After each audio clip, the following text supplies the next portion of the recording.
Di nagkulang sa blockbuster moves ang NBA free agency ngayon, pero may 5 pa rin dating superstars ang walang kumukuha. Tara, kwentuhan! Number 1 mga idol, Russell Westbrook. After ng season niya sa Lakers, pababa ang naging trajectory ng kanyang karera until binuhay niya ito sa Nuggets. Sa ngayon, free agent si Russ at wala pa ring team para sa upcoming season. Hindi naman sa walang may gusto sa kanya, pero medyo mataas pa rin siguro ang hinihingi niya for his actual value.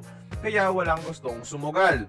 If wala pa rin kupunan ang gustong kumagat sa hinihingi niya, o if hindi pa rin siya magpababa ng presyo, baka maging out of the NBA na siya this season.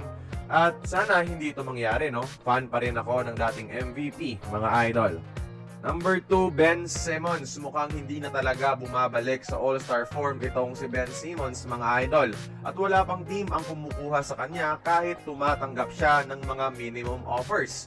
Sayang dahil bata pa naman siya at pwede pa rin mag-draw ng interest sa free agency, kaso parang nawala na talaga ang kumpiyansa at tiwala sa sarili, kaya palaisipan din sa mga teams kung susugal pa ba sila.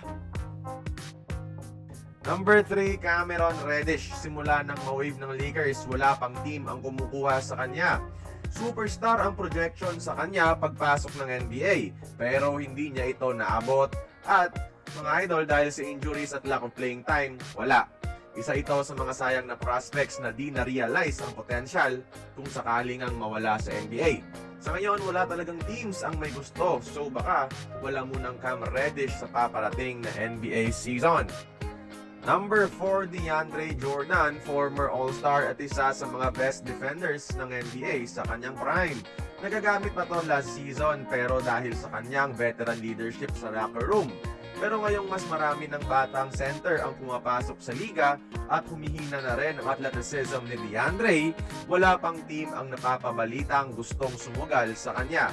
Dalawa na lang sila ni CP3 ang natitira sa Love City Big 3 era at posibleng mabawasan ito ngayong season.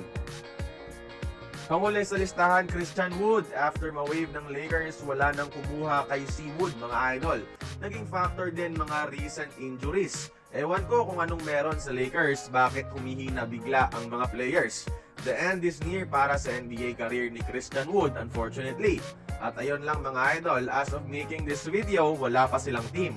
At posibleng maging out of the NBA sila sa upcoming season kung wala pa rin magka-interest o magkasundo sa presyo. Pero matagal pa naman ang free agency mga idol, let's hope for the best na sana may kumuha sa mga dating superstars na ito.